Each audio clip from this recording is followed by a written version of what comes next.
If Allah the Almighty were to assess our lives today, would we be among those who are in loss or those who are successful?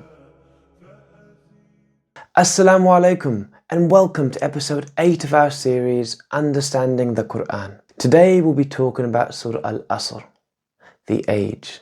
Like we mentioned in the last episode, this surah is very short but very mighty.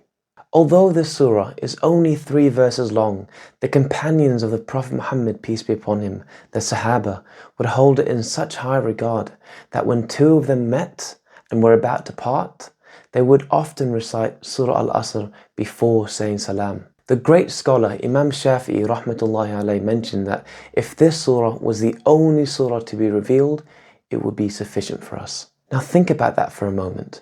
An entire religion, an entire way of life, and yet one of the greatest scholars of Islam mentioned that if people truly understood this surah, 3 verses, it would be enough for them. Why? Because this surah speaks about something every single one of us is losing right now. Time. Every second that passes is gone forever. Every day that ends will never get back. Many of us worry about losing money, about losing opportunities, about losing status. But how often do we worry about losing time? Allah the Almighty begins this surah by taking an oath of time itself. But then Allah makes a statement that should stop every single one of us in our tracks. Indeed, mankind is at a loss. Every human being is heading towards a loss, and Allah subhanahu wa ta'ala tells us who will be saved from that loss. Just 4 qualities. 4 qualities will lead us to success in this life and the hereafter. As we read through the surah, listen carefully for those qualities. Let's begin with Surah Al Asr, the age. In the name of Allah, the kind, the caring. By the passage of time, indeed mankind is at a loss, except the believers who are righteous and those who encourage each other to be truthful and patient.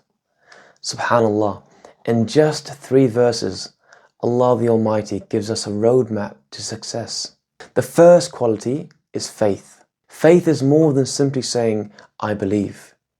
It means believing in Allah, His angels, His books, His messengers, the last day, and His decree. It means knowing who created us, why we're here, where we'll be returning to. Without faith, a person may gain the entire world, yet still lose what matters most. The second quality is righteous deeds. Now, faith is not something that remains in the heart alone. True faith shows itself in our actions, and not just in prayer, but things like charity, being kind to our parents, helping others, being honest, keeping our promises. Every act done sincerely for the sake of Allah is counted as a righteous deed. Now, the third quality is encouraging others towards the truth. Islam was never meant to be lived alone. We remind one another, we teach one another, we support one another. When we see good, we encourage it. And when we forget, we remind each other. The truth is not always easy to hear, but a believer wants good for others and gently guides them towards it. Finally, the fourth quality. Allah the Almighty mentions encouraging one another towards patience. Patience is what keeps us going when life becomes difficult.